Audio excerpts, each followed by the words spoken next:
Selamat datang di video kelompok kami dari jurusan Teknik Industri kelas B kelompok 8 akan menjelaskan tentang ekosistem industri dan energi. Selamat menonton. Pertama-tama, kami mengucapkan terima kasih kepada Ibu Insinyur Nurhati Sembiring, MT, selaku dosen mata kuliah Sistem Lingkungan Industri. Perkenalkan, nama saya Jonathan Amos Santrian dengan NIM 21040339. Perkenalkan, rekan saya Sophia Sigimia dengan NIM 21040362. Kenalkan rekan saya selanjutnya, Francisca Berlianti Borusipapur dengan NIM 21040377. Ekosistem industri merupakan suatu sistem di mana terbentuk hubungan timbal balik antara makhluk hidup, manusia, SDA, lingkungan, dan lain-lain dengan berbagai proses di dalam industri seperti bangunan, proses produksi, ekonomi, maintenance, dan lain-lain dalam satu kesatuan yang utuh. Komponen industri ada sumber energi, bahan baku, produsen, dan lain-lain. Selanjutnya kami akan membahas sumber-sumber energi terbarukan. Ada 6 energi yang bisa diperbarui. Pertama, energi surya. Kedua, energi angin. Ketiga, energi biomasa. Keempat, energi pasang surut air laut. Kelima, biodiesel. Dan keenam, biogas. Energi surya. Matahari adalah sumber energi yang berjumlah besar dan bersifat terus-menerus atau tidak habis, khususnya energi elektromagnetik yang dipancarkan oleh matahari. Penggunaan tenaga surya tidak membutuhkan pembakaran sehingga tidak menghasilkan gas buang berbagas rumah kaca.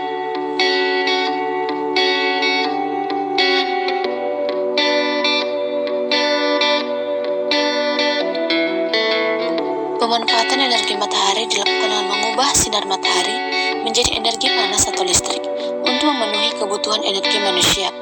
Pemanfaatan tenaga surya dilakukan dengan mengubah sinar matahari secara langsung menjadi panas atau energi listrik. Pemanfaatan energi surya antara lain seperti pada fotovoltaik dan solar thermal collector.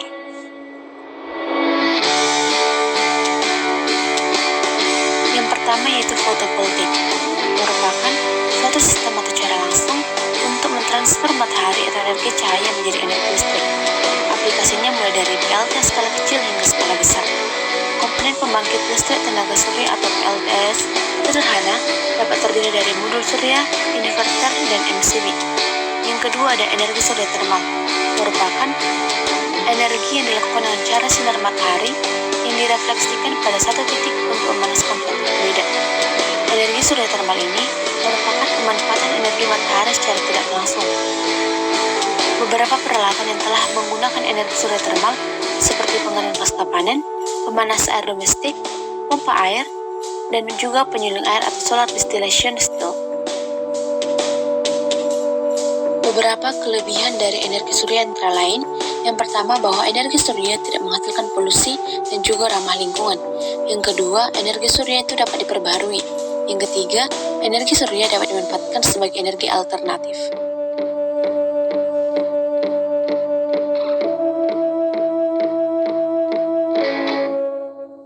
Energi surya adalah yang pertama bahwa energi surya hanya efisien di cuaca dan iklim tertentu. Yang kedua, energi surya hanya tersedia pada waktu tertentu.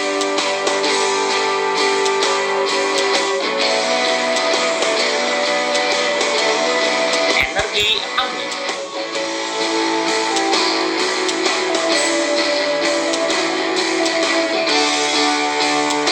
Energi angin adalah energi yang dihasilkan oleh gaya angin yang berembus di permukaan bumi.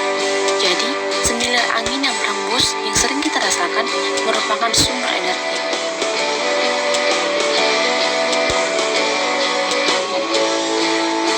Energi angin merupakan energi yang relatif bersih dan ramah lingkungan karena tidak menghasilkan karbon dioksida atau CO2 atau gas-gas lain yang berperan dalam pemanasan global, sulfur dioksida, dan nitrogen oksida. Tenaga angin tidak menghasilkan emisi sehingga minim menghasilkan hujan asam maupun gas rumah kaca.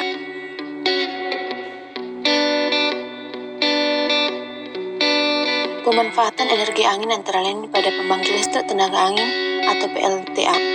Pembangkit listrik tenaga angin merupakan pembangkit listrik yang sangat ramah lingkungan. Pembangkit ini dapat mengkonversikan energi angin menjadi energi listrik dengan menggunakan turbin angin atau kincir angin. Sistem alat ini memanfaatkan tiupan angin untuk memutar motor. Hembusan angin ditangkap baling-baling, dan dari putaran baling-baling tersebut akan dihasilkan putaran motor yang selanjutnya diubah menjadi energi listrik. Kelebihan dari energi angin yang pertama, energi angin merupakan energi yang tidak terbatas. Yang kedua, energi angin merupakan energi yang hemat biaya. Yang ketiga, energi angin merupakan energi yang terbarukan.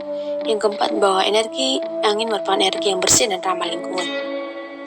Sedangkan kekurangan dari energi angin yaitu, yang pertama, bahwa energi angin memerlukan storage atau penyimpanan.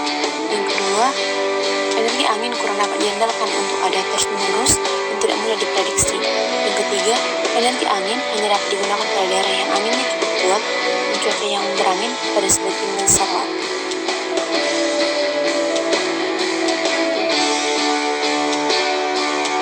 Biomasa.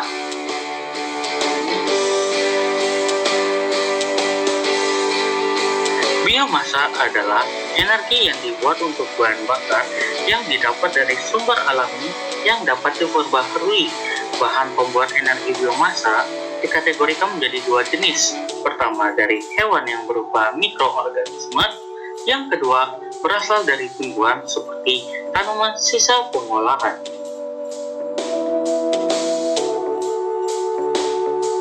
Kelebihan energi biomasa yang pertama, mencegah pengundulan hutan. Yang kedua, menghemat bahan bakar fosil. Ketiga, mengurangi pencemaran lingkungan. Keempat, mereduksi gas rumah kaca. Dan kelima, membuka peluang kerja.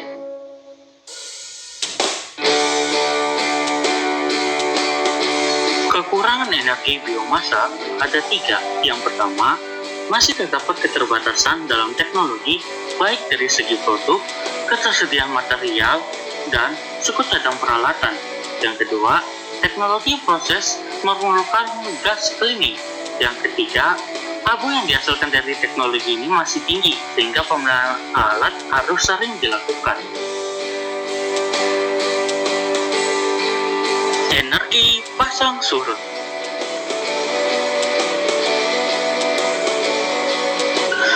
Pasang surut merupakan salah satu gejala alam yang tampak nyata di laut, yaitu satu gerakan vertikal naik turun air laut secara teratur dan berulang dari seluruh permukaan air laut, dari permukaan sampai bagian terdalam dari dasar laut.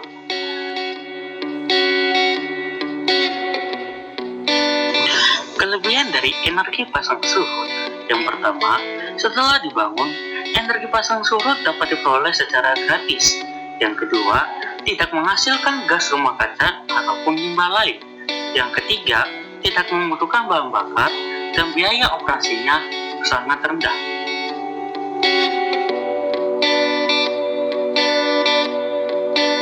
Kekurangan dari energi pasang surut yang pertama, sebuah dam yang menutupi muara sungai memiliki biaya pembangunan yang sangat mahal dan meliputi area yang sangat luas sehingga membuat ekosistem lingkungan baik ke arah hulu maupun hilir hingga berkilo-kilometer. Kedua, hanya dapat mensuplai energi kurang lebih 10 jam setiap harinya ketika ombak bergerak masuk ataupun keluar. Biodiesel.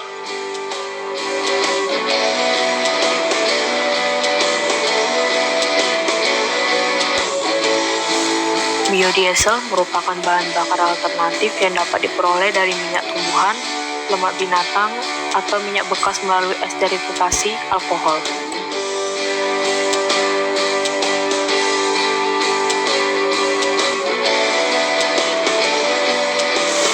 Kelebihan dari biodiesel, yang pertama, biodiesel tidak beracun.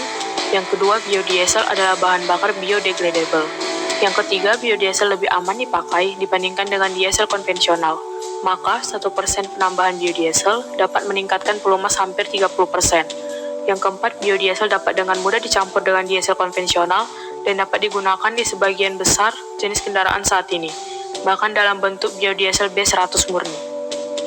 Kekurangan biodiesel. Yang pertama, biodiesel saat ini sebagian besar diproduksi dari jagung yang dapat menyebabkan kekurangan pangan dan meningkatnya harga pangan. Hal ini bisa memicu meningkatnya kelaparan di dunia. Yang kedua, biodiesel 20 kali lebih rentan terhadap kontaminasi air dibandingkan dengan diesel konvensional.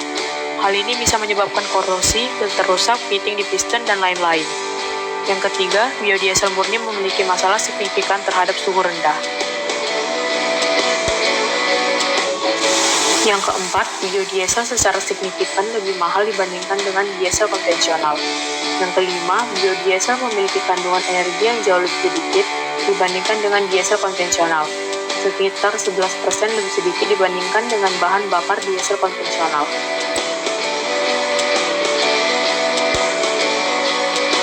Biogas.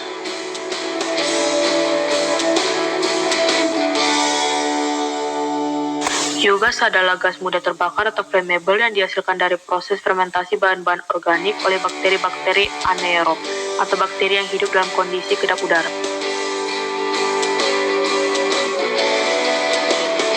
Kelebihan dari biogas yang pertama, biogas sebagai pengganti dari bahan bakar fosil untuk penerangan, kelistrikan, memasak, dan pemanasan.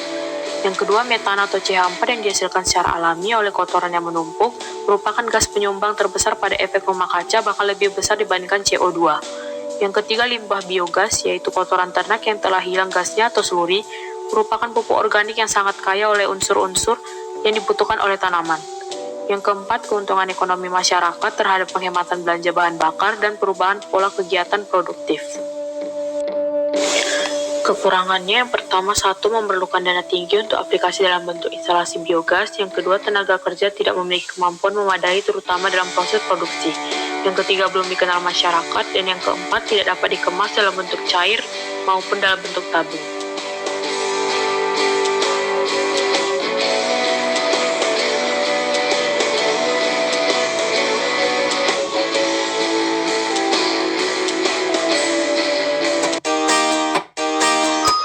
Dengan demikian berakhirlah pembahasan video mengenai ekosistem industri dan energi.